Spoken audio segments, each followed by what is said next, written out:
All right, people, we are here for BHDL Season 6 Quarterfinals Scorp. It's crazy that we're already here. Absolutely. What's going on, everyone? My name is Scorpion, and hello, Emerald. Thank you for having me. We're once again doing the weekly recaps, but we're in playoffs. It is do or die for these coaches. Losing means you are eliminated, and we're going to be having a look at all the quarterfinals matches today to see who moves on to semifinals and earn the title of Legend of Low Tiers. What are you thinking at team preview here, Emerald, with Zeus versus Pokemaster? This is a huge game for Pokemaster. This was his only loss in the regular season. They've got their heavy hitters. They've got the Heracross. Hopefully it has its proper moves this time. We got the lead Cleavor from Zeus over there. Absolutely. When we know Cleavor always an amazing lead. Zeus absolutely determined to win this, as well as the only newcomer in playoffs this time around, has been having quite a strong season, and we're going to be getting things started here. We're going to immediately see the Stone Axe to get the Stealth Rock up. Very, very offensive approach immediately, as Chris opts to go for a Toxic on the Cleavor, and also has Rocky Helmet to break a potential Sash. Yep, not too bad here. I think, did they just go for Toxic again, assuming a U-turn, trying to catch a second Pokemon?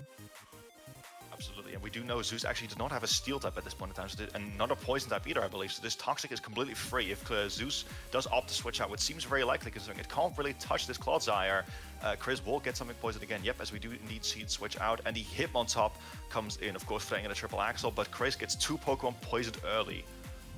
Yep. Now, we've seen this same interaction in their first game where they let Claude take a bunch of damage from Hitmontop, but it seems like they're once again content with doing that. Letting Claude take a bunch of chip as again have spikes. They do have to be wary about the Luxray, but not only does Zeus have the Luxray, they've also got an Exeggutor, which I don't think that they brought last time. Nope, I don't think they did either. Definitely one of the. I don't think we've seen these Exeggutor much at all throughout the season. We'll be interested to see if there's a manual Sunstrat going on. Interesting as well how Zeus opts to go for a Bulldoze on the Clodsire, which might be a little bit weaker than Triple Axle would have been, but obviously it does mean you don't take any Rocky Helmet chips, so that means his Hitmontop's going to live for a little bit longer, as now we get the Technician Rabbit spin off on the Rotom as well. Yep, no hazards from them as they just go for raw HJK. I'm surprised to see that over close combat. That's a risky move to go for. Absolutely, Bay. If they wanted to Hitmontop to stick around a bit longer, I mean, it did seem to be Assault Vest, so, you know, it doesn't lower your defenses, and it's just as powerful, so maybe if you just want to risk that, you know, you really could get away with it. And as we could see, I mean, they're pretty much just trading Pokemon there. The Hitmontop goes down to the Poison, but they do take the Rotom out with a high jump kick. Yeah, but the weakening Pokemaster side a little bit over there, as we see, this is not a Guts set on this Luxray score. We see the Luxray come out early and it is actually Intimidate, so it's going to be interesting to see what kind of set it's packing as we see it come in against Chris's Tinkaton. Obviously, good utility mon there, so we'll see what they're going to opt to go for. Chris is considering his options a little bit, but yeah, I'm sure that seeing Intimidate might have caught him off guard a little bit. Yep, goes for the Sunny Day. Oof, a knockoff would have been better. If we assume this thing is Heat Rock, could have limited the turns there for Zeus, as they decided to break their screens there.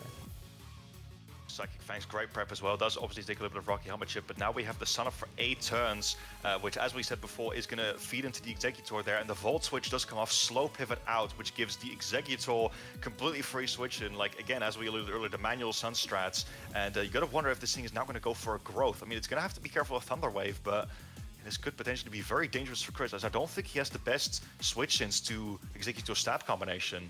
And I'm not sure if they have any switch-ins, I'm going to be honest. Maybe the Altaria, but even then. So we do need to go for a big growth here, and that boosts both of its stats by 2 stages there. Knocks off the Lumberry, so would have even been safe against the potential Thunder Wave, which is why Zeus was so confident in setting up in front of this Tinkaton. Yes, they're going to bring in the Claude. I mean, it's just going to be sacked off here, but then they have to wonder, what are they going to send out afterwards? I'm a little bit curious. I mean, maybe Exeggutor doesn't even know Weather Ball, and I'm overestimating its move pool here, but I'm a little bit curious why we're running Terra Blast Fire over Weather Ball. Maybe so it's also usable outside of the sun. I mean, that's a good option. But now Chris really does not have a switch into this +2 Exeggutor, so he's going to have to stall some stun turns here, and that's why we see the desperation of Heracross come out. Yep, trying to bait the Terra Blast Fire so that you can go out into the Altaria. It is interesting they do have a Zoroark, though, which makes me think that Zeus might just never click Psyshock. Why click the Psychic type move when the thing in front of you could potentially be the Zoroark? Absolutely, and I mean, everything is two-shot up by +2 Terra Blast in the sun anyway. I mean, we're seeing it right here. There's even this Altaria, which is the resistance to it. taking heaps. And yeah, Zeus once again just clicking that Terra Blast, because again, it's 2 KO'd. Like, we don't care about no resistance. Get out of here. Yep, might have been better to try to go off the Altaria off rip and then hope that they don't go for the Psy Shock, assuming it's a Zoroark. But it's just one of those things. It's a tough position to be in for Pokemaster. Emerald hindsight is 2020, but I think this might have been the correct matchup for a Cloud9 Altaria, you don't think? Oh, the Cloud9! Scorp, the Cloud9! Could you imagine if that came in clutch there? I would have completely disallowed that. But yep, now we're going to see more Exeggutor action here. Sun finally does fade, but I mean, it's brought Chris all the way down to 2 Pokemon here. Sucker Punch to Black Blasted boosted from Zoroark was not enough. So, yeah, very commanding position here for Zeus, actually. This Exeggutor is just coming off the bench and wreaking havoc. Yeah, I mean, it's one of those things where Pokemaster was probably fully locked in on trying to deal with this Luxray. Didn't even account really for the potential of a manual Sun Exeggutor strat. Absolutely, I mean, rightfully so. Obviously, we do know that the Luxray has been wreaking havoc all season, and Zeus, of course, made the declaration of war on my Lunala that he wanted to beat the score, so it's only natural to prepare for it, knowing that he wants to make it work again in the quarterfinals. But that statement kind of has caught Chris off guard here, as now he's in a very, very uphill battle. We're going to see a Stone Axe miss, but I don't really know if Chris has a way back in this game. Yeah, it's tough. I mean, because at the end of the day, it's quarterfinals. Differential does not matter. As long as you win, you win. So all that Zeus has to do is just secure the dub in this game. Like we said, I'm just not sure what Pokemaster could do to claw his way out. Absolutely, we do see the Tinkaton get the revenge on the Cleavor there. Wasn't able to kill with Stone Axe, but yeah, this also means the Magmortar, which I was just about to mention, comes in, and Chris's last 2 Pokemon are weak to fire, so if this thing is Scarfed or has some other kind of speed boosting set, I mean, this could get dicey. I think this might be game already. Yep, knocks off the Citrus at least, but there's the Flame Charge, and the Magmortar's not slow, it's like 83 base speed, so, combine that with a Flame Charge boost, and he's good to go. Absolutely, so Heracross unfortunately going to come in after we kill the Tinkaton with the Trailblaze here, or sorry, the Flame Charge, excuse me, and yeah, now Chris going for Desperation for start, but the Flame Charge is not quite enough, unfortunately, to take the Heracross out. I'm surprised they went for that. I'm not sure if that was trying to style their way out, but they do die to the burn. Yeah, well, I think I saw Zeus' sets after the game. I don't think he had a stronger fire move than Flame Charge. It was might just been running coverage. Yeah, I think he was running a Belly Drum set actually. So that might be why that was the case. Oh wow. But yep, Flame Charge not enough to get the kill, but the burn will do it, and that puts Zeus in semi-finals, knocking the #1 seed of Pokemaster 88 out of playoffs. Crazy upset, but GG's to both.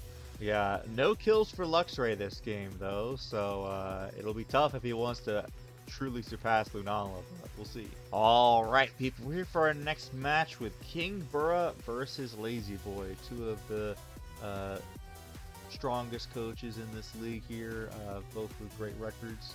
And we've got, let me see, we got a Colbur Drifblim, we got Smooth Rock Hippowdon, Chople, Cobalion, and some interesting sets over here, and we've got all the power from Lazyboi as well. We got the Volcanion, we got the Gallade, we got the Crook, we got the Earthworm, along with the what's it called? Status power of the Meowstic. What do we think it's worth?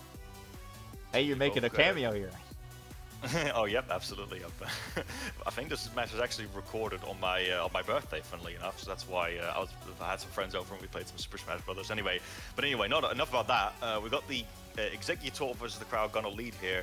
Definitely both coaches bringing their A game, I believe, and obviously, we must mention that this is Lazyboi's chosen matchup for quarterfinals as well, having the choice between DrVr, Anna, and Kingbura. So choosing to take on Kingbura here, and very, very interested to see how this is going to play out. We are going to see 2 Terra Captains leading off, and we're going to see Kingbura immediately pop the Terra Electric, which is going to make it able to, shed all of its Ice-type related weaknesses. And we're going to see the Terra pop from Exeggutor as well. So 2 Terra Captains terrestrializing right off the bat. Exeggutor is going to go for Terra Steel. Very interesting indeed. I always hear Blunder say, wait to use the terrors, but then these guys are just like, you know what, let's do it right away. It makes sense because they're both weak to each other, kind of. I think because we got potential coverage from Exeggutor. Drops the Draco. Yep, there's the Jetpack out as well. it's kind of interesting exchange there because obviously the Cryogonal has very, very good bulk and access to recover as well. So it really can just shrug off those hits and then recover some of the damage later. But that damage on the Exeggutor is absolutely going to stay. So I reckon this is a good exchange for Kingbura. Yeah, looks pretty solid here, honestly. I do wonder though, I mean, how Lazyboi is going to respond. Absolutely, all right. Cradell comes in, it seems. Obviously can't really touch this Cryogonal despite it, in theory, being weak to electric, because obviously we're Levitate. But I'm interested to see if the Lazyboi value is getting a knockoff on this Cryogonal here, potentially. Because he's also obviously weak to his Ice Stab, so it's a risk. And apparently the risk was also the risk of DC, because there's the disconnect, ladies and gentlemen. Unfortunate. Oof. That is only 2 turns in. All right, so they're back in Larry's gym this time as the Cryogonal is going to switch out and bring out the Hippowdon. Kingbura not wanting to get it knocked off there. And yep, there is indeed the knockoff as well, which knocks off the Smooth Rock. So no, this is the only time that Hippowdon comes in where we have 8 turns of Sand to work with. As we do also see Lycanroc obviously on Kingbura's side as well. So it'll be interesting to see if he is able to make anything happen in those 8 turns. Kingbura now going to opt to get the Stealth Rocks up. Let's see how Lazyboi responds to this, because he does not have any Hazard Control on deck this week. There's no Talonflame, and there's no Rapid Spinner either. Yeah, although if I had to guess, I mean, they're probably boots anyways on Volcanion, so hazards might not matter too much, but you know, chip is chip, as I always like to say. This Earthworm might also try to get up hazards. Yep. So you see the Primarina come in on the Stealth Rocks there. A very, very strong special attacker, obviously, so this does put Lazyboi in a dangerous position. And even though, in theory, Volcanion walls this Primarina, we have the we have the Weather Ball Rock on deck for the Volcanion this week. So that's not going to be able to wall it as effectively as it might think, which is a really, really cool tech. Unfortunately, Kingbura kind of over-predicting there a little Pretty bit. Low on this Primarina now. Actually takes a lot of damage from the Heavy Slam there. Oh, there's another one. And there's another disconnect. I mean, we have to give a lot of respect for these two coaches. You could see the frustration in Kingbura's face. But yeah, respect to these coaches for being so flexible. And yeah, spoiler alert, I think we might be heading on to another website quite soon. Well, I think we got one more after this. All right, so I'm not sure if they're probably at slightly different percentages, but you know, it's roughly the same. So now let's see what this Primarina is going to try to do. We're just going to go for the Psychic Noise here, try to prevent this thing from healing up. Absolutely, and we are Liquid Voice this week as well, so the Psychic Noise is actually water type. Oh, I forgot that's how that works. No wonder they're going for it. It is, so that's obviously not Whoa, it's gone!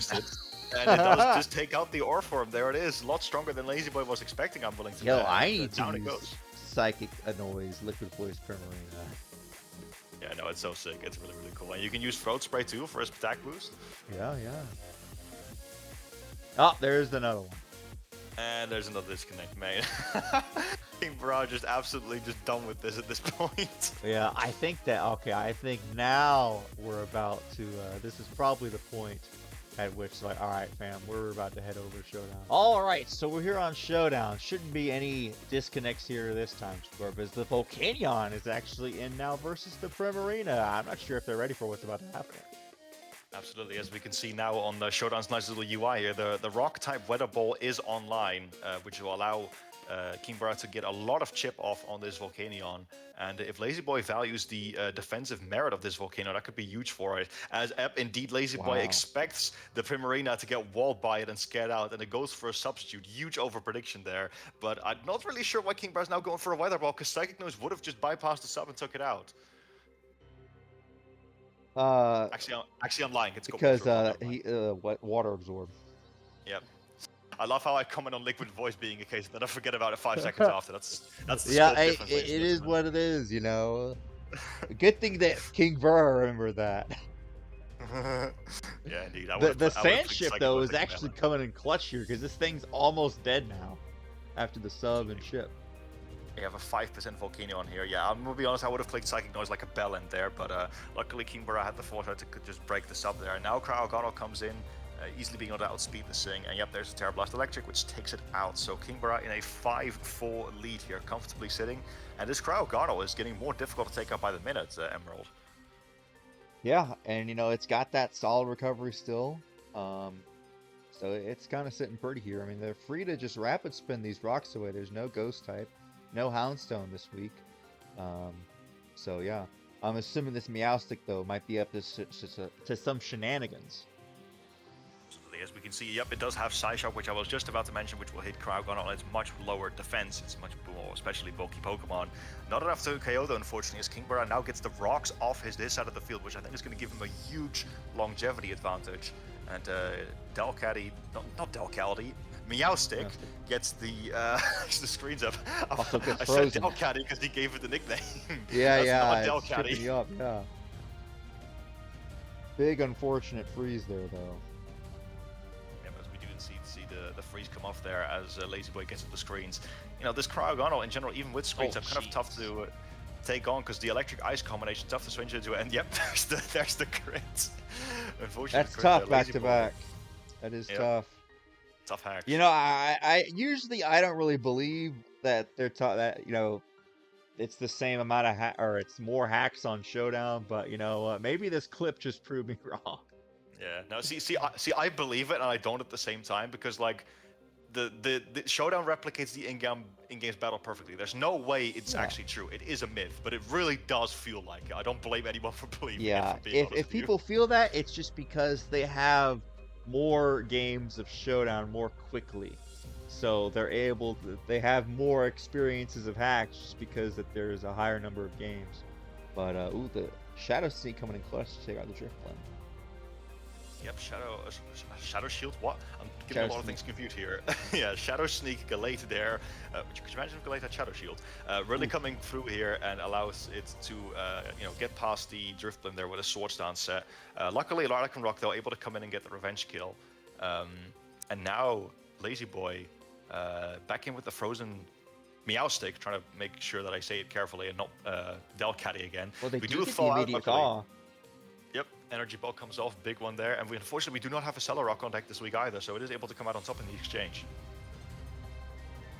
Well, at least, at the very least, I mean, obviously the freeze is unfortunate, but you would rather at least thaw out immediately after to get off the big attack.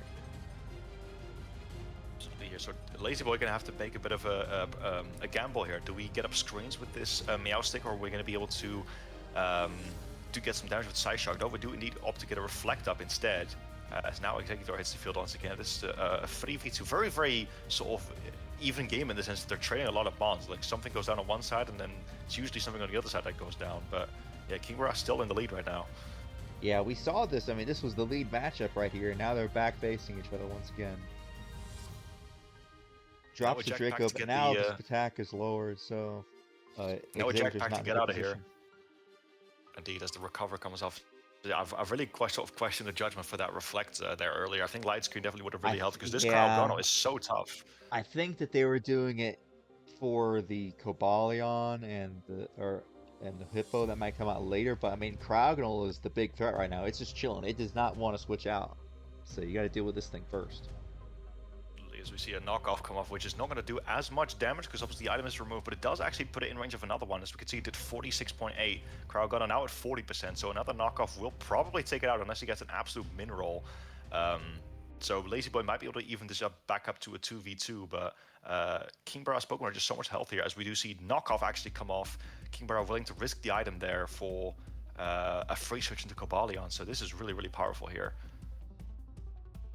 Locked into knockoff as down goes the Crocodile to the body press. Right there as we do see a revealed Scarf Crocodile, and then that is game. GG's to Kingbura, finishing it off with Cobalion. So I guess Lazyboi was absolutely right at least to fear the Cobalion and go for that Reflect. But yeah, Kingbura just really weakened the right bonds, and like even though it was a very even game, still managed to come on top 3-0 comfortably with those last 3 bonds.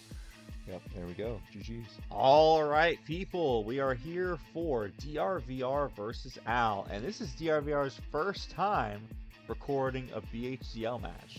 As I hope that I'm not the only one, Scorp, that's getting some sort of a black screen there. Okay, there we go. Seemed like there was some connection issues, but we're rock and roll now. Yep, absolutely. Very, very honored to see this battle from DrVr's perspective, which is why we're doing it on this recap. hopefully when he comes back for another BHDL season, we might see some more uploads. But anyway, very, very excited to see this POV. We have an all-out offensive V-Volt here leading against the jump bluff, which DrVr might have some PTSD from for the first time these two coaches played.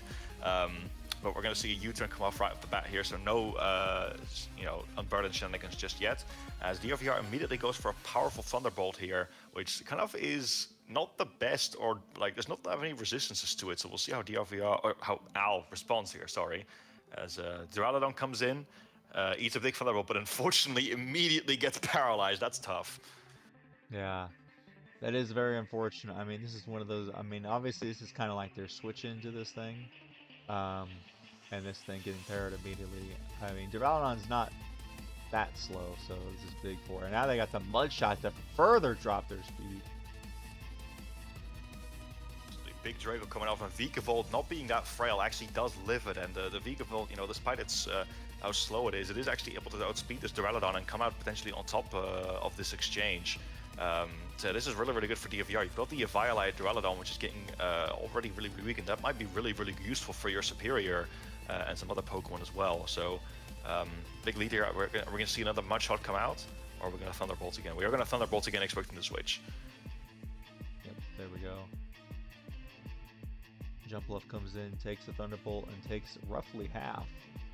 A little more than half. V-Volt is so strong. Let's not forget this thing has the same special attacks as Thunderous Therian, so just doesn't quite have the same speed to match it. But V-Volt is very, very strong. So the more opportunities you give to fire its attacks off, the more damage it'll do. I mean, yeah, maths, but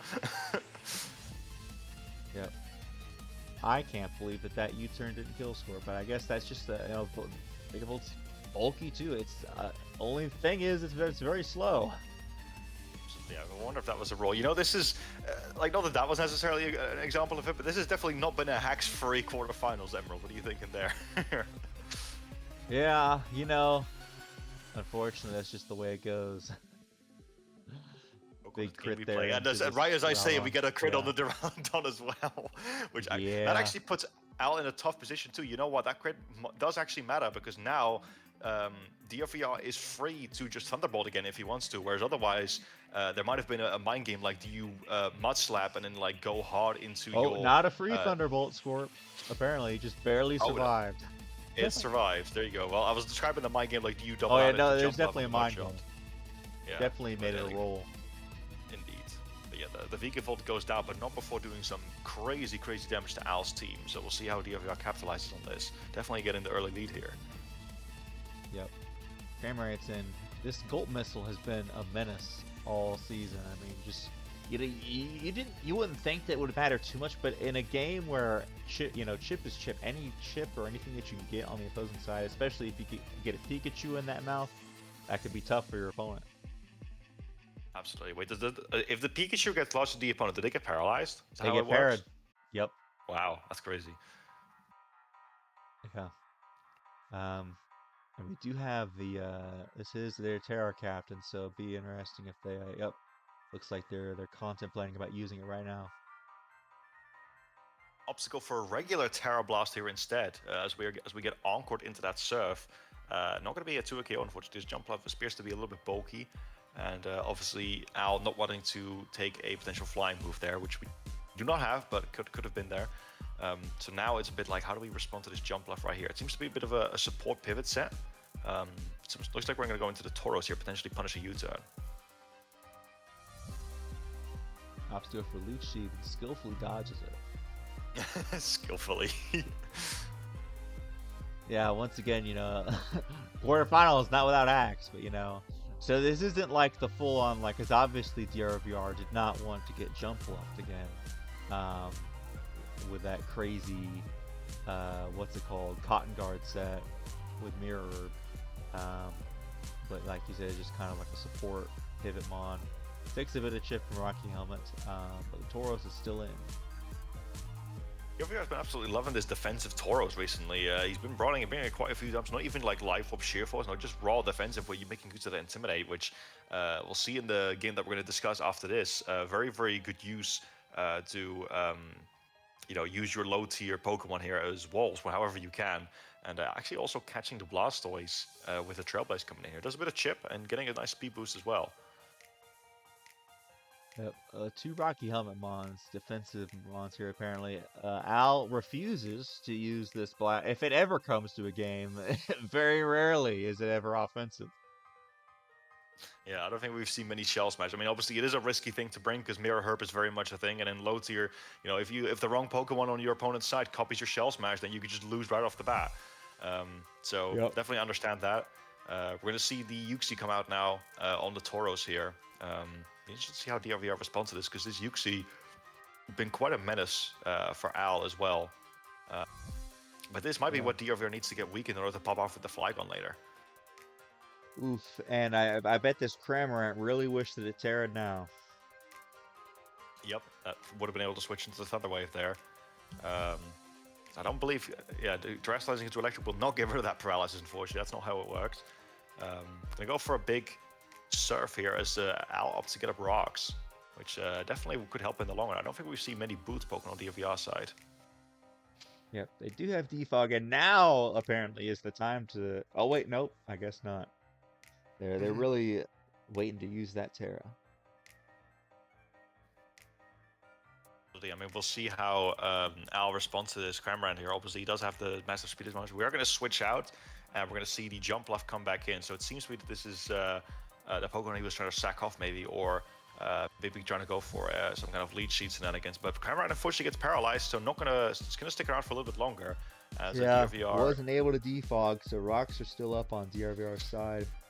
As looks like we're officially going to Terra and go for the Terra Blast. It's an interesting consideration, you know, because you're either going for potential defog, get rid of the Rocks, or you're just trying to take out the Jump Lab. Like, it's a bit like, which one do you prioritize being more important here? As we usually lead sheet come off, and no paralysis here, so Terra Blast will get the KO. Yeah, you don't want to give that Jump Lab too much of an opportunity to start healing up, because you would imagine it clicks Leech Seed and the next move is Substitute. That's a tough situation. Absolutely. Uxie comes back in. Seems like Al's very, very comfortable with this position, and the DrVr definitely going to be forced to switch out a little bit because we have the Leech Seed on deck, obviously. You know what? This needs to like stall you out either. So back into the Tauros here, potentially punishing a U-turn as it takes some rocks. And Al actually goes for a Mystical Power here, so Uxie is going to slowly try and get a snowball rolling here. Yeah, I mean, this is a great position here because this Tauros is nearly dead, so now Uxie is now at +2, which, you know, not the strongest Pokemon, but with how bulky it is, and if it can continue to get those boosts, this could be a problem. Absolutely, we have no Dark types on deck, so Mystical Power is completely unresisted. Could just completely, or at least like kind of start snowballing a little bit. And Raging Bull did not do a whole lot either, so we'll see if Cramorant's actually able to put some damage on board here. Mystical Power, not quite enough to two-shot, but maybe after the boost it will be a roll. We'll see. Surf comes out, not doing a whole lot, and Al's got that berry, so this Uxie's sticking around for a lot longer than he was perhaps anticipating. Yeah, and I have a feel. I think that Uxie might get Draining Kiss because I know Azelf does. So yep, there's the Draining Kiss. Doesn't do a whole lot though. Does indeed not, but it is definitely giving him some healing there, as we do see the Gold Missile come off as well, which gives it defense drop. Not entirely sure what we're clicking Terra Blast, because I'm pretty sure Surf is 90 base power, whereas Terra Blast is 80, but still, regardless, we are getting some chip off on this thing. Let's see if the next Mystical Power is enough to KO. Opts to go for the Draining Kiss to try to keep him out of range, but they actually get full parrots, so yeah. Not terroring early is coming back to bite DrVr with all these parrots. Draining Kiss definitely the right play here to try and get some HP back. And now the last Mystical Power, knowing Al knows that it's in range, so he will take the Cramorant out. And this Uxie is at what, like +3 now at least? I think it might even be +4. Yeah. Very scary situation, and now I can continue to boost even further. Let's see what Dragonoid could do. It's immune to one of its stabs. It has to hit this thing really hard. I think they had loaded dice, yeah, Scale Shot, so could potentially. Oh, they have the defense drop score. They got the defense drop from the Gold Missile. Absolutely. So that definitely, I reckon that will definitely come in clutch here with this roll. We'll see how much it does. If he does survive that, Draining Kiss is going to heal a lot back as well, I recken. Oh yeah, they have to land too. That's the finicky thing with Scale Shot. They do land the first. Oh, they're loaded dice, so they get at least 4. They're good to go. There we go. Prince one of them as well, so that absolutely ensures that Flygon will be able to take Yuxi out there. That was scary, and like you said, the defense drop from the gold missile actually, I reckon that made a big difference there. That was huge. As Diancie is in now, should be able. I don't think that this Flygon can take it. Obviously, Earthquake is super effective, but I just don't see it killing in one hit.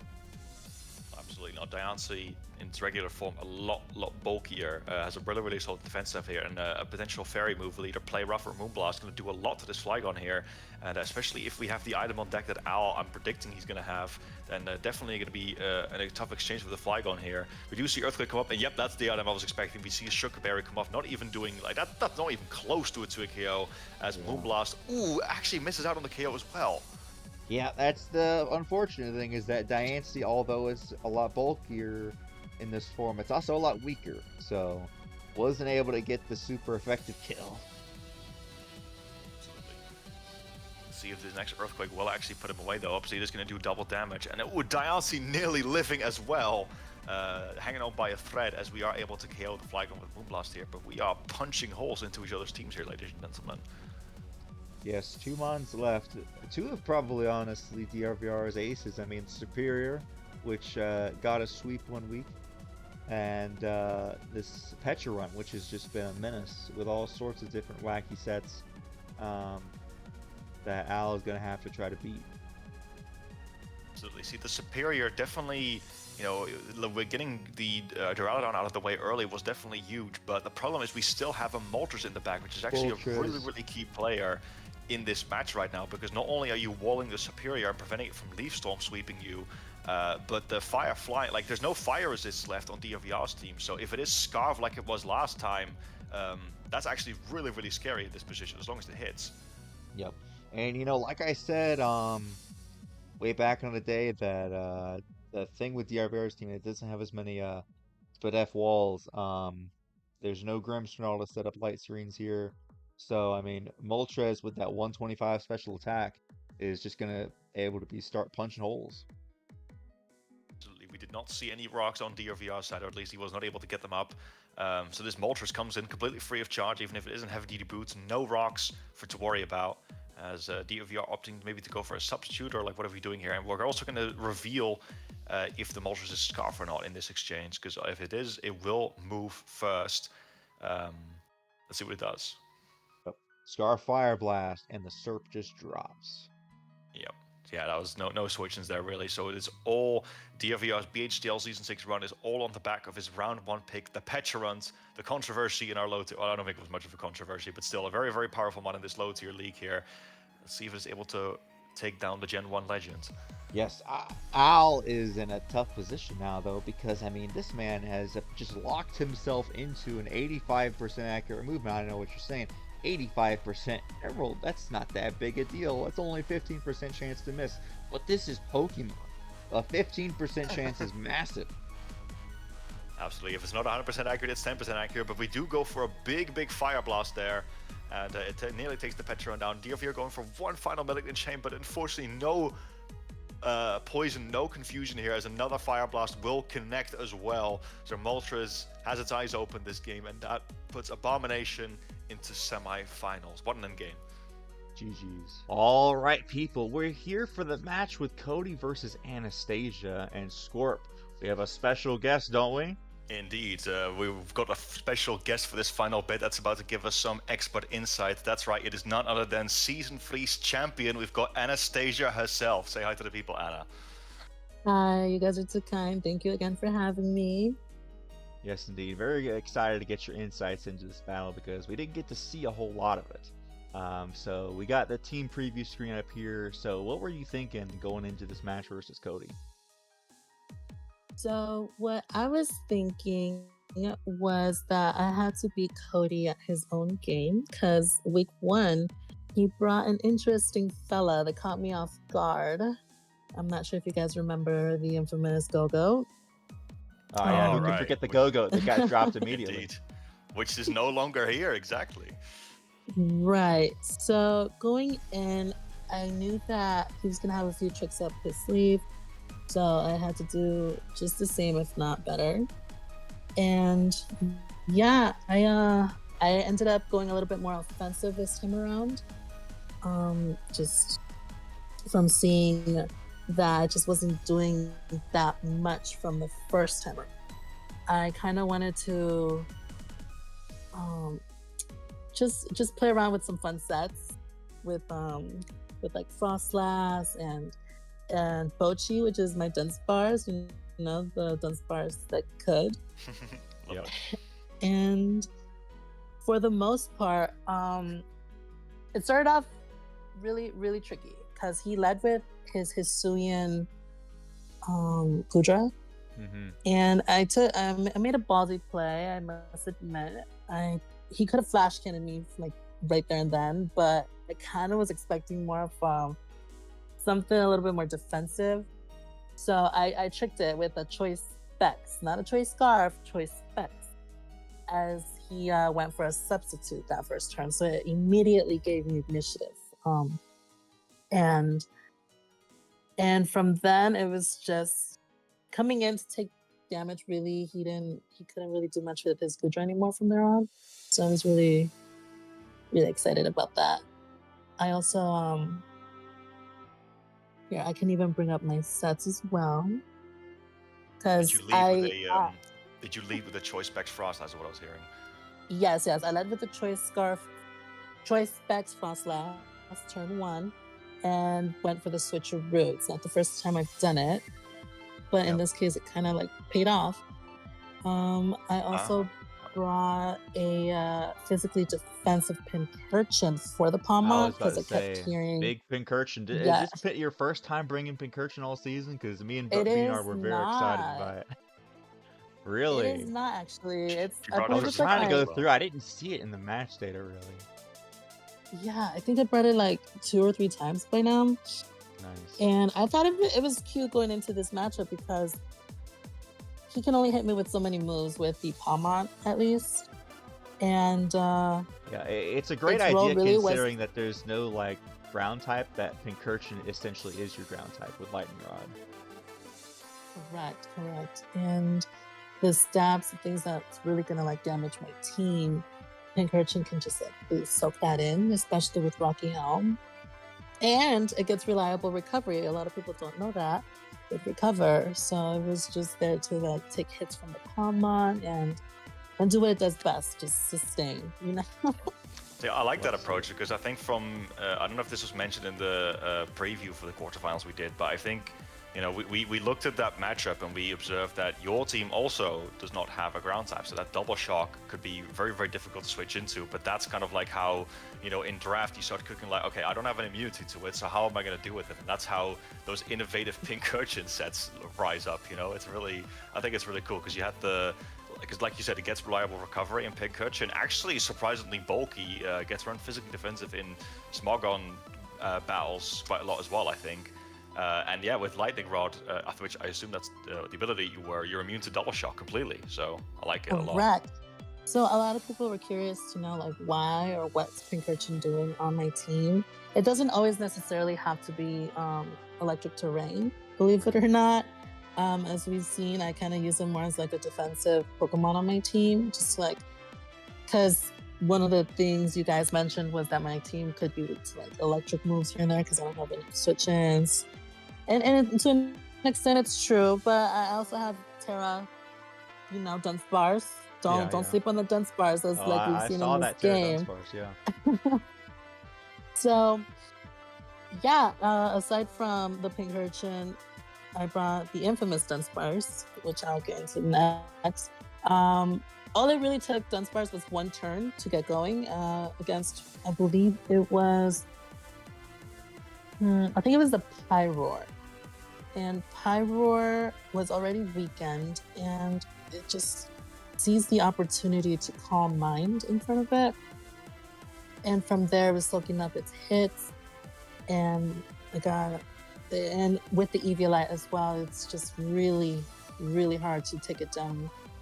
And when I did get low, I just roosted, and it just started stored powering the mons that were already weakened. Yeah, And I do see that. yeah, that Cody did go for a taunt to at least try to stop the roost Yes, at one the point, but it was recovery. already so weakened. that this stored power just Mhm. popped up. So I'm the just was, the thing was that Dunsparce was at +3 at the point, right? He just kept letting me set up. And even though he did switch in the Palmon at one point while I was going for a Roost, even its physical damage, Dunsparce was taking the hits. No matter if you're, I believe he's Iron Fist. He went for Yeah. like the Thunder Punch on me, and it just wasn't even doing half. So crazy. it just says a lot about Dunsparce's bulk. But then after that, one stored power just like took it out. And from then it just looked pretty nice into, the rest of the team because I was up 4 Pokemon at that point. And it just came down to Dunsparce still against his Pheasantipity. And I could have gone for a stored power, but I wanted to roost just because I really wanted the Dunsparce, Miss Bochi, to get the 4 kills. But he read the call on my roosting turn and he taunted me with Fez. And from then on, he went for a Moonblast, took a stored power hit, and poisoned me. And I died to poison. I'm not. I don't see Roost on Fez. I see Nasty Fly. Taunt on Fez. I see Oh, Nasty Fly. there is absolutely a Roost. Yeah, I was. got a clip I here. meant Tom. There's no taunt. There's no taunt Yeah. on Fez. Okay, yeah. There was taunt on the Pyroar. I've got a clip here of the Pheasantipity. This must have been quite a long battle. Yeah, isn't it 'Cause ran out of Roost. It ran out of Roost PP, exactly. It definitely took up all of its roosts by the end of the match, needless to say. But once my Dunsparce went down, I went into my Assault Vest Cyclozar. Yeah. And in Yep. between Roost and my Iron Head, because I brought Iron Head just in case he did bring the Fez, I got like 2 flinches out of like all those Iron Heads. But it just wasn't enough. Pheasantipity was really bulky. And it actually had Nasty Plot, I believe. Yeah, Nasty Fly. Yeah. Okay, so Which, AV Cyclozar and then Iron Head flinches. Now I can see why this Fez ran out of Roost.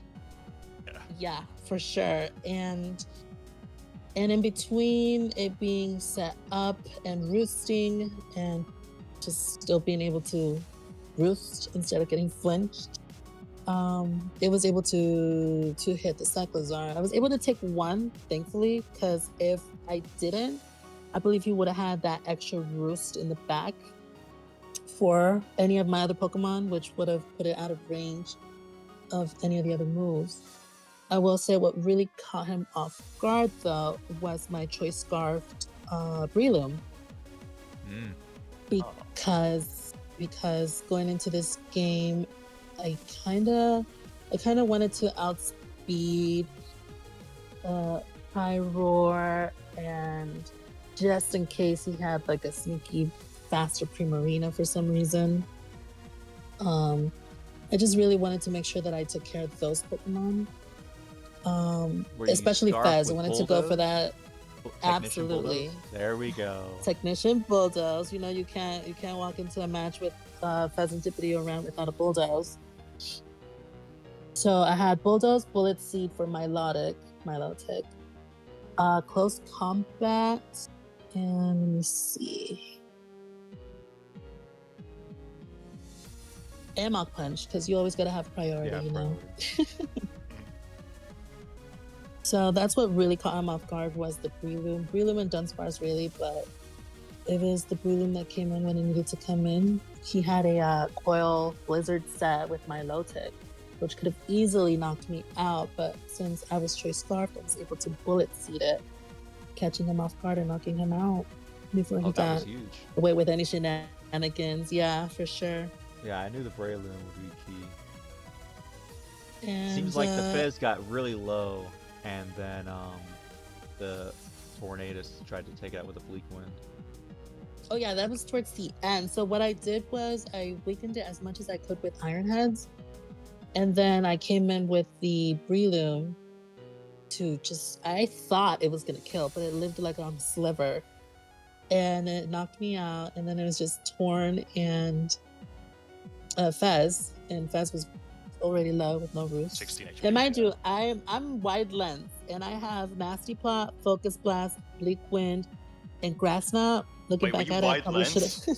I was wide Yeah. lens. That makes that And miss I even more still- frustrating because I've I seen this Torn with this Bleak Wind Storm against the Fez and then missing, taking a ton from Moonblast and getting Toxic Chain. That will be pretty frustrating. That's what I'm saying. I missed the Bleak Wind Storm. And looking back at it, I should have just gone the safer route and just gone for Grass Knot. Yeah. But I guess you could Grass just say I won a 16 performance HP. point. Yeah. No performance I points. was- Performance points when the battle's not even being recorded is crazy. Well, Yeah. you know, I gotta go out in style. I feel ya. I respect So it. I went for the Bleak Wind miss. He goes for the Moon Blast. It does like butt ton of damage. Gets the Toxic Chain. poison, and I'm like, well, I could go for Grass Knot, but Bleak Wind just looks so nice. I like the animation, and I was just feeling it, you know. I'm like, let me go for another one. If I miss, you know what? It's because it just wasn't meant to be. And I went for it and knocked it out, and I was game. It was a really close game. It was closer because of Fez for sure, but yeah, that was our game. Wow. So it could A have been slugfest. 2 Bleak Wind misses and it would have been over for you. Dang. No, yeah, absolutely. I With commend wide you though lens, for mind you. standing on business and clicking the Bleak Wind again. Dang, That it's That was was the a- thing. I was just like, if I miss this other Bleak Wind, it's just gonna be, you know, the game shenanigans at its finest. Like it'd be like if we were playing on Showdown with all the hats. Yeah. Yeah, no, really. Seems like this is really kind of like a slugfest though, and I think definitely one of the takeaways of this game is to like really not underestimate your walls. Like the Pincurchin, I think sounds like it really came in clutch, and then the little the little Dunsparce that could once again. Like the fact that it 1v1 the other Terra, you know, both Terra Fairy, Terra Cap to stare each other down, like the Pyro versus the Yeah. Dunsparce. We had Coming out on top, that's two great. setup mons going off. Absolutely. The biggest takeaway that I got from doing my prep against Cody, was that my walls really just couldn't do much against his Hisui and Avalon. Like like a nasty Terra fighting whatchamacallit, body press just obliterates Umbreon sooner or later. And so I was just like, probably not something I want to get into. So that's what really made me just go the more offensive route and just bringing the Pokemon that can be defensive, still be some sort of utility. So, Were yeah, you about relieved? that. Were you relieved at Team Preview not to see the Hisuian Avalog? I was very relieved because I was also Hex on Hat and brought Toxic Spikes with the Pincurchin just in case. Because I believe a Hex just straight up kills it, to expect at least from the Frost Blast. But I was very, very excited not to see it because I knew it just was going to be not as easy, but I was going to be able to play around his team a little better, for sure. Absolutely. So Nice. I gotta ask. Obviously, it worked out, right? Because you won.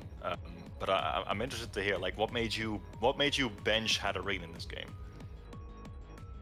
What made me bench Hatterene against Cody? That's a really good question. It just came down to there being like I was kind of like shaken by a technician, probably like physical sensitivity, because that can be a thing. And I just didn't want to like lose Hat too soon or just have to like tiptoe around fast like that. I have been on the receiving end of underestimating Fezzidipity's attack stats. Oh yeah. Oh, for sure. It can like it gets sword stance, I believe. I'm not sure. Yep. No, it does. It gets Play Rough, Right. it gets Poison Jab, it even gets Brave Bird. Yeah, Imagine there that. you go. So I was just like, okay, this physical sensitivity could be a little crazy. So that's why I let Hat stay at home. And I could have brought like a Trick Boom set, but I just wanted my match to be straightforward, not to like not have too much technique, just kind of like outplay, essentially. over prepping is a real thing, honestly. It Yeah, really is. yeah. I know I've lost battles from over prepping. I know some other people have too. Like sometimes it's just better to rely on plays rather than raw prep to carry you. You know. For sure. Yeah. That's why I went a little bit more offensive this time around, for sure. Yeah, I think that's what you had to do pretty much to try to break this team because, like you said, I mean, the Muck and Alomola, as solid as they are at like being a good defensive core, like they're not gonna be able to make any progress in this game. So I think you did what you had to do. Thank you. That was the idea, and thankfully it paid off. Yeah, because Alright, Cody's was team there- is very well balanced, and it's very bulky Yeah. team too. You know, like the Yeah. Fez, the Milotic, the Serena, which is usually bulky, and the Hisuian Gudra. Like that's a tough core to break, especially if you don't have like those higher tier mons that can like your Shifus and Palafin and whatnot, right? Like you can't send those in to break them, so you have to get creative with it. Right. Yeah. And at one point, I was thinking, what's gonna call it? I was thinking of bringing like Soak with what's her name? Alomola. Alalamola, yeah. Right. Right. Because again, like you guys said, his team kind of didn't really have that many switch-ins to Breloom. So if a Pokemon that was already like a resist or whatever it may be was in front of me, like the Fez, just blast off a Soak, then come in and Yeah, surprise him with the Choice Scarf Bullet Seed. But yeah, I just again didn't want to get too technical and too crazy with prepping, and just about what I did, and it worked out, thankfully. Yeah, for sure. Keep it simple. All right, that's really great insights. Honestly, was there anything else that we missed, or is that pretty much the highlights from the game? I think those were the main Was highlights. there? I gotta actually, yeah. ask, as the Hazard Man, was there any hazard set?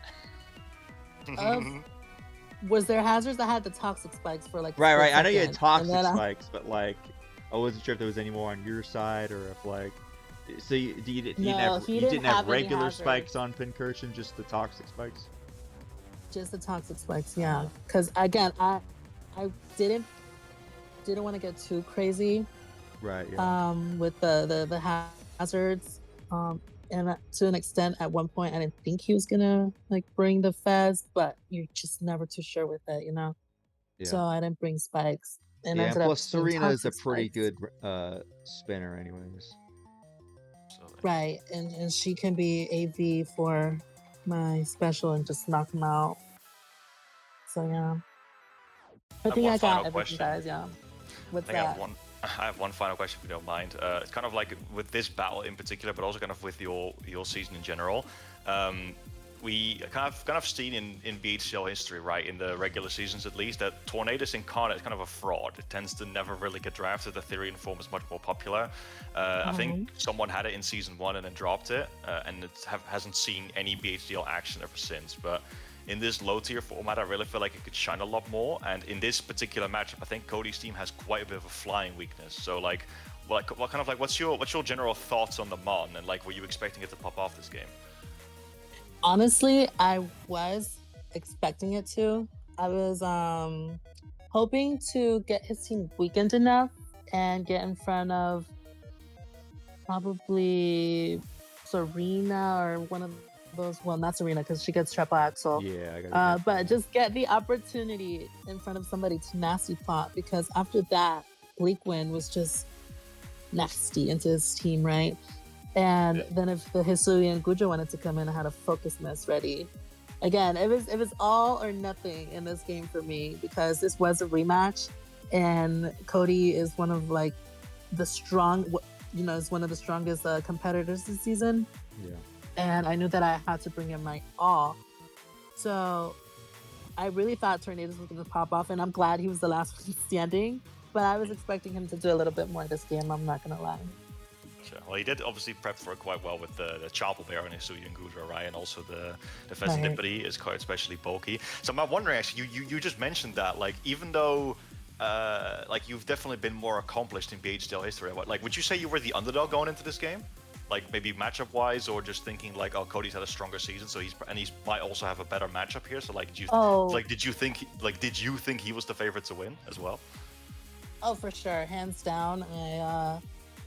I I respect Cody a lot as a player, especially after seeing him for the week 1. I didn't really know much about him prior to that. But let's not forget, before that game, I wasn't playing any Pokemon whatsoever for since season 4. And I just kind of rusty is like an You gotta understatement. shake off the rust, man. Right. It was just a little crazy. I just wasn't playing to the caliber that I'm used to being at. And it showed a lot, especially since I did have the resources. Again, DrVr Cyclozar. But like he said, he probably would have ended up having it being a 6-0, 5-0, had I not had it. But again, I was just so shaken up and just coming back into draft, and that happened. So going in, he had a really strong season. I believe the games that he lost, they were just really close. Yep. And I just knew that I just had to give it my all. I wouldn't say I felt like the underdog because I know my abilities as well, but I knew that he was going to be a tough opponent to beat, and I'm glad that we were able to have such a fierce, close match. I believe it was the closest one for quarterfinals, and yeah, I was just happy to be able to give him that rematch and him allowing me to give him the rematch or whatever. And and now here we are at semis. Yeah, and a fantastic showing, honestly, great match, and definitely very, very good insights, I think, from footage we would have otherwise not seen. And yeah, it's interesting you say that as well. I don't know how Emerald feels in this, but I'm definitely scared of ring rust when we do the next season of BHDL, be it on Scarlet and Violet or on Yeah, CA or on I just faced Pokemaster yesterday in a battle, and I brought an Intimidate Mon in on a Defiant Mon, so... Oh no! Oh dear. Yeah, no, I'm definitely scared of ring rust because I'm also not playing a whole lot of... I mean, I am playing Pokemon, but I'm playing the in-game story, I'm not exactly competitive battling, so... Yeah. My biggest advice is just doing whatever, Showdown or NUs or Smogon matches, even ranked online. Something to keep that competitive edge sharp. Yeah. Otherwise, just going in dull can be a little nerve-wracking. Yeah, because then you can also get on tilt. Yeah, exactly. I've done a few mocks with some people this season, but that's about it. Oh, that part. Yeah. Thanks again for the mock earlier in the season as well. Shout out to Pokemaster and Lazy, because they're the main ones I'm mock with for the most part. And yeah, it's been really fun coming back and just being able to work again with my friends, battle, and just be part of BHDL all over again. And now they could really start getting locked in to help you out, because now they're both out, so I guess they're gonna be working hard to get you the trophy. I was so shocked, not gonna lie, but it shows to prove that anything can happen in BHDL. Yeah, it just goes to show how close the power levels are here. Literally. Yeah, I mean we got seeds we got seeds 4, 6, 7, and 8 in the semis right now. Yeah. Basically, 1, 2, 3 are out. Which is crazy. Absolutely. Yep. All right. With that, thank you again, Anna, for giving us these insights into your battle, and good luck to you in the semifinals. Absolutely. We know your game is. I know your game is in a little while. You feeling the nerves? It's in less than an hour. Gotcha. Nerves. I'm not nervous, but I'm excited. I'm excited for sure, because I haven't faced him before, and I've heard nothing but great things about Kingbura, so I know it's going to be another great battle. Oh, absolutely. I'm excited to get this one fully on footage. Definitely. There you go. Yeah, I'm very, very, very much looking forward to y'all's battle, because I'm very fond of Kingbura as well. Definitely one of my favorites this season too. So I wish y'all both the best of luck. Well, thanks again for having me, guys. Thank you. Yep. See you out there. All right, and with that, we have now seen all 4 quarterfinals games, at least in whole or in part. And what do we think, Scorp? These are our top 4 semifinalists. Yeah, no, absolutely. Great battles, absolutely. It's great to see that, you know, BHDL playoffs are always usually a time for some really, really close clashes, and we've definitely seen our coaches deliver this time. But it's definitely should, you know, we've briefly mentioned it just now, but it should be said again how much the upsets came through here, at least in terms of raw seeding anyway. I mean, obviously, I guess if we look at the backstory of these coaches, it's not too surprising to see the group of like these four here, right? But yeah, seeds 1, 2, and 3 all knocked out in the quarterfinals. So being knocked out by the opponents that they chose for their matches. But yeah, we're gonna see the semifinals now. We have Zeus and his Fire Gods of Anubis versus Abomination and his Afterbasket Mail Tanks on one side. And on the other side, we have Kingbura and his Italian Incase taking on Anastasia and Team Aquamarine. Now, there's one real quick thing I wanted to mention, which is, again, in terms of seed, this is right a bit of an upset. But in terms of background, I mean, Zeus, obviously newcomer, but still has a very solid season. But Al, Kingbura, and Anastasia, I think no one can argue that these coaches have, like, you know, been very accomplished in BHDL seasons past. I mean, both of these, like Kingbura obviously made playoffs last season, very big impression, had the closest battle he possibly could have against Raymond. Al made playoffs every single BHDL appearance he's made. It is now 3 for 3 for him. And then Anna is a reigning champion. Well, not reigning champion, but she's a past champion. So yeah, definitely accomplished coaches here. And for that, I'm actually very excited for these semifinals here.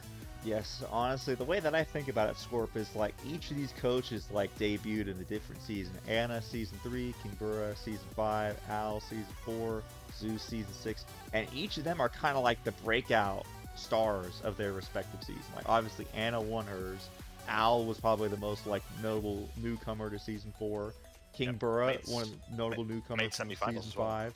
Yep, and then Zeus here in season 6, first season, and he's in semifinals. Absolutely. So it'll be interesting to see, you know, is Zeus going to be the modern Anastasia? Like, is he going to be the newcomer that comes in and snacks a trophy this time? He definitely could. I have you know, it should really be said, I have a lot of respect for the way that Zeus has piloted his team. Again, I still do believe his team is not the strongest, but it seems like I really feel like Zeus has like made this squad that he's comfortable with. And let me tell you, Emerald, a coach who is comfortable piloting their team and knows their mons is arguably scarier than a coach who isn't and like has a really good team. You know? I agree, because I mean it's one thing to have the Joes and the Schmoes, but having the X's and the O's, having the plan and being able to execute that plan, very scary. I have absolutely no doubts for that. Abomination is gonna prep well for his gimmicks, though. I don't really want to call them gimmicks because they're definitely not, but like the tricks that Zeus has up his sleeve. Yeah. And you know, it's interesting as well because I think as we're recording this, the semifinals matches are literally about to happen, like right this moment. So very much looking forward to seeing them next week. So we will, or at least we should, have footage of both. Yes, assuming no file corruptions or DCs. Indeed. So, Emerald, what do you? I'll let you go first. What are your? If you want to do pick'ems here, who are you favoring in both these matches? Yes. If you want to see my full thoughts, we did a video with B-Nard and Danger Dave breaking this down. But in my mind, at least, I do have Al favored just slightly over Zeus, just because of his experience and his ability to also come up with unique sets to counter team. And on the opposing side, I think I'm going to go with Kingbura just because I feel like he's got a good matchup into Anna, and I feel like he's able to kind of he's done well going up against coaches this season who have interesting sets. So I think both of these matches are definitely going to be very close down to the wire. Like, it could honestly go either way, but that's just my opinion. No, absolutely, and I'm gonna have to jump on the bandwagon here and say that I actually agree. I do think Al, looking at the matchup, I have actually done mocks for this battle. I have helped Abomination do some mocks for this battle. I do think the matchup is definitely in his favor. I actually really struggled using Zeus's team and getting past his, so I have absolutely no doubt though that Zeus is a lot better at piloting his own team than I am. So I'm very interested to see what he's running. Well, actually, I think he's shown me his sets, but definitely interested. Going to be a good battle. But I am also definitely backing Al here. Definitely very tough coach for me to beat in the past as well. I'm staggered that I'm 3-0 up against him. And on the other side of the bracket, we have two also very skilled coaches. I mean, like I said, these two are very very accomplished in Battle Draft Leagues past. I think I'm favoring Kingbura as well. Definitely, I think he has the matchup as well. A little bit less so, actually. I do think like Al on paper has more of an advantage. Yeah, against Zeus I than agree. It Kingbura is does. going to be a closer match. Yep, for sure. And I mean, she has the experience. She's been doing well. Oh, yeah. But interestingly enough, and I want to kind of state this right now, either Kingbura or Al, and especially Kingbura because I voted for him in the poll that we did. But Kingbura and Al were like out of the 16 coaches, like before we even started, they were my favorites to win the season. So, like pretty much from before week 1, I expected the finals to be those two. So if that ends up being the case, I think we're gonna have a very, very epic Clash of Titans here. And yeah, again, and in that specific matchup, I'm slightly favoring Kingbura, but if Al wins as well, I'll be super happy for him. And yeah, gonna be good. But no, if Zeus breaks through, or if Anna breaks through, you know, gonna be no less great of a battle. I think definitely between these 4, whoever wins it all absolutely deserves it, for sure. And if they both break through, then maybe we'll have to do some Fontaine footage finals. Absolutely, yeah. I mean, it's a shame that neither of these two coaches have a Switch too, because then one of us could record it. But yeah, I tested it's really it, and difficult. I was able to record with it. I will say that the frames definitely dropped, and it's not as high a quality, but it's better than nothing. Yeah, absolutely. It's better than, you know, Fontaine footage. Yes, it's still a step up from Fontaine footage. Absolutely. So yeah, I'm very, very excited for these matches. Again, luckily with these we get these two on camera. But yeah, good luck and have fun to both of these coaches. Again, I think the battles might be there might be one happening as we speak right now, because we've just had Anna on the call and she was about to battle Kingbura. Yes. And I think Zeus versus Al might be happening a little bit later. Yes, indeed. Going to be some epic showdowns. Be sure to check out Al and Kingbura's channels to see it, and then come back here to the BHDL channel for the finals analysis to try to determine who is going to be the victor after these matches. Absolutely, definitely going to be a great time. I hope to make an appearance on there as well if we can, but we'll see about that. With that, obviously, I want to remind you guys, be sure to subscribe to Emerald Miner, be sure to subscribe to me, Scorpion as well. And with that, let's do our little outro here. Yes, sir. All right. We'll see you guys in the next one. Bye-bye. Peace.